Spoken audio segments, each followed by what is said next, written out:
cold case is a term that I don't really like.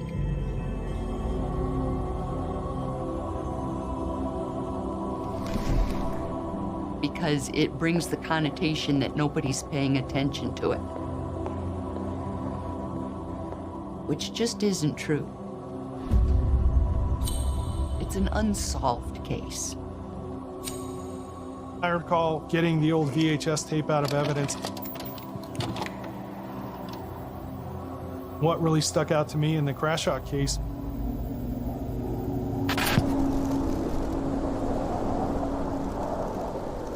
was actually watching that on the screen.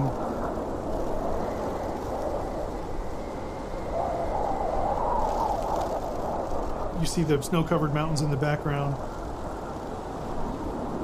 There's snow in the parking lot. There's a dumpster just next to the building.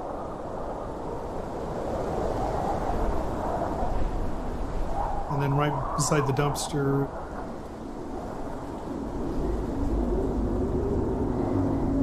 there's the body.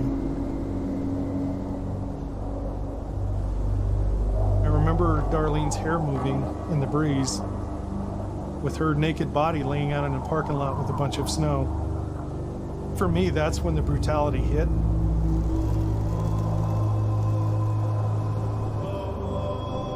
The way she was treated and killed, you knew you had a monster on your hand.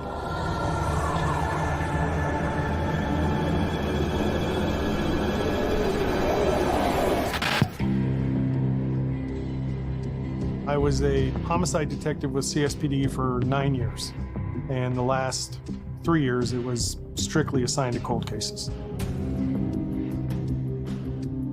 I recall getting the Crashock case September of 2016. We knew it was different than any other case we'd seen before. The Darlene Crashock case file was significant in its length.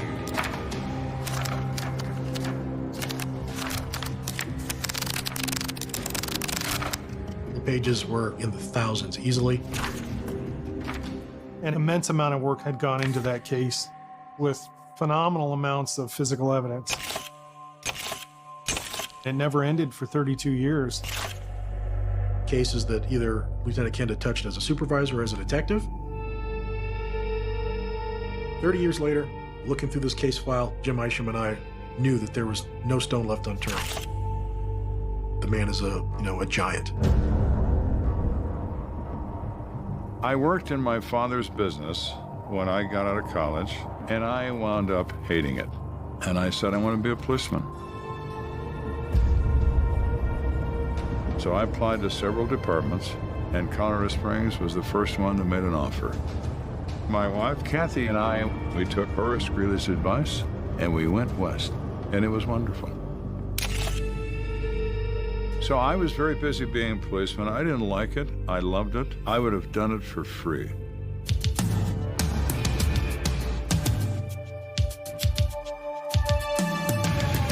It's always been my greatest concern about my career that I did not solve 8% of my cases,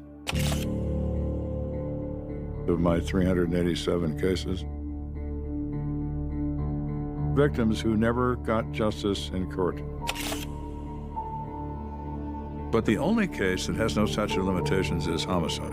The most important part of homicide investigation is to never, ever give up.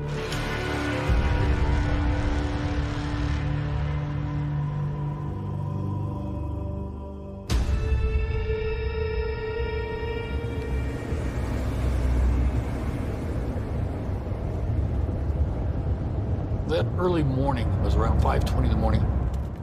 We're probably about almost an hour away from our shift being over. It was a bitter, bitter cold day. Central Dispatch, 1033. I had made the decision, let's check some of the local bars, make sure we don't have any, anybody pass out of their cars in this freezing weather. So we turned to the back behind this establishment, and we both saw something laying next to the dumpster behind one of these businesses. Is that a mannequin?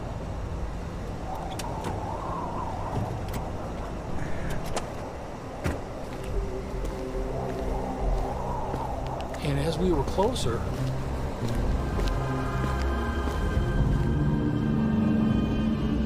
you see that it was a female. That's a real person. And when you see that, it takes you back for a minute. Of course, they showed you horrific pictures of people that had been shot or stuff like that in training academy. But it's different when you come across it yourself. I don't think anyone's ever ready for that. And at that time, dispatch, I probably woke every one of them up when I came over the air and said, we have a DB, meaning a dead body.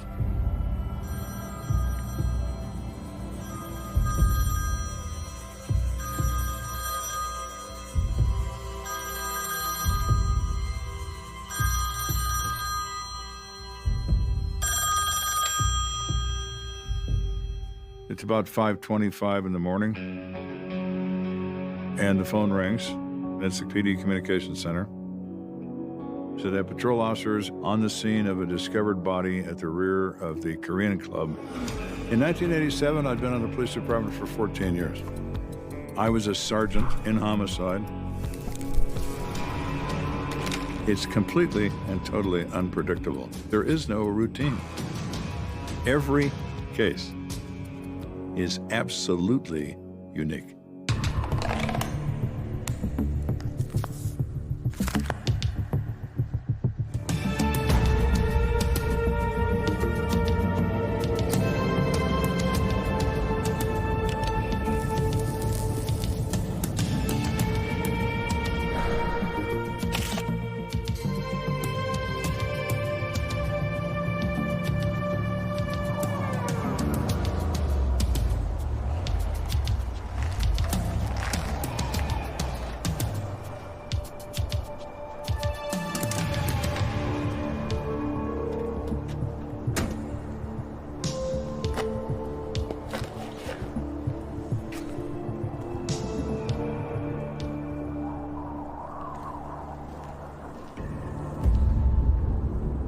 The CSPD Homicide Unit, they were the blue ribbon homicide unit, in my opinion.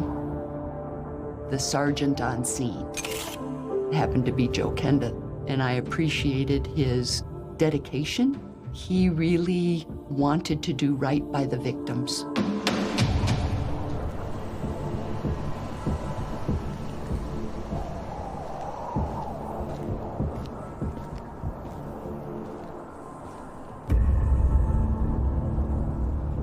This is one of the most violent crimes I've ever seen.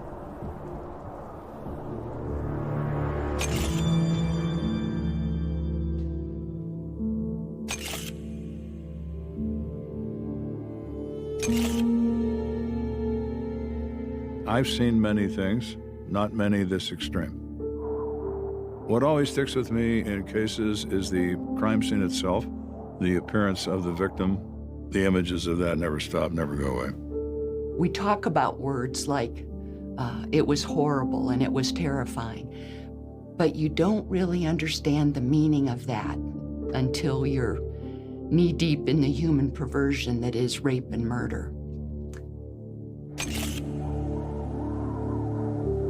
The body was nude, other than her jeans were on one of her ankles. A shoe was laying off to the side. There's a diamond ring on the ring finger of her left hand. Single stone, small, but it has value. It isn't removed. This isn't robbery that goes south somehow.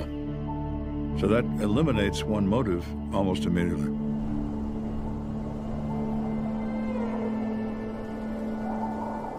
Looking at her face, she has 3 coat hangers made into a bridle you would see on a horse. My God. At the back of the head, these wires are twisted together to form a handle where someone can control the movement of her head.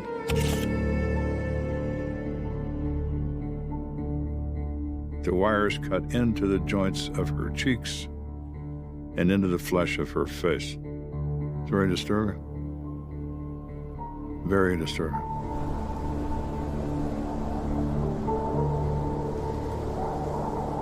She She had bite marks on her body. One of the nipples had been actually bitten off. I was really amazed by the savagery committed by someone who has all been reduced to a hyena. Incisor wounds from his teeth into a dead body. Removal of a nipple by biting it off. Savage crime. It wasn't a random, quick, impulsive action. Someone that had a monster inside him had spent considerable time torturing her. The body looked so cold and so alone. First off, you got to figure out who this victim is. In this particular case, lo and behold, her driver's license was laying on the ground next to the body. It turns out that she's an active soldier. She belonged to a unit out at Fort Carson. Colorado Springs in 1987 was a military town.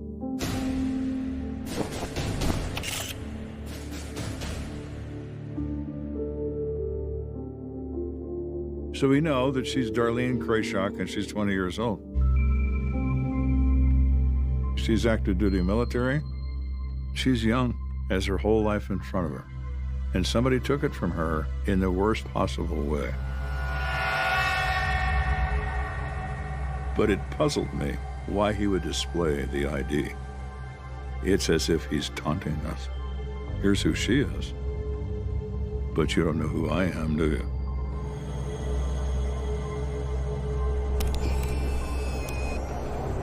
Charles Green is our crime scene technician. Technician Green is a very competent guy. Charlie was a meticulous evidence collector, photographer. He was so careful and so attentive to every little detail.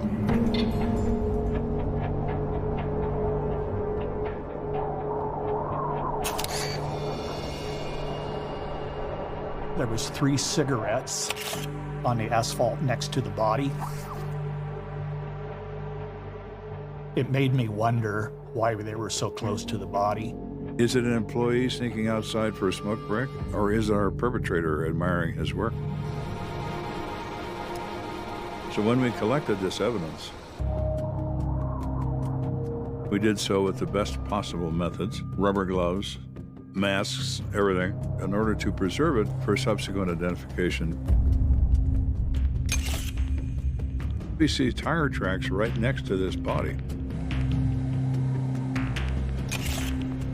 which indicates the body transported to that location. There was no question in my mind this crime occurred somewhere else.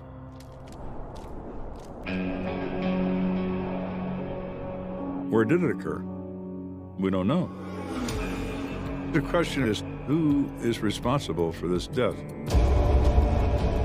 Where is he now? He's a ghost. He's a puff of smoke. He's a shadow in the night.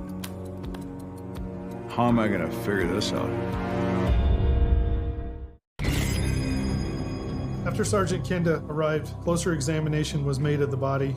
The body is that of a white female, laying partially on her back. There were 3 cigarette butts located on the ground. These were each picked up, and a sample of the soil under the body.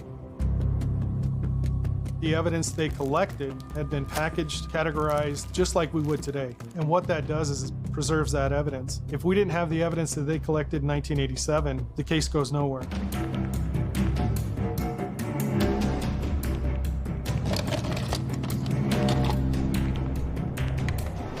Communicated with us. We're going to work this 24/7 until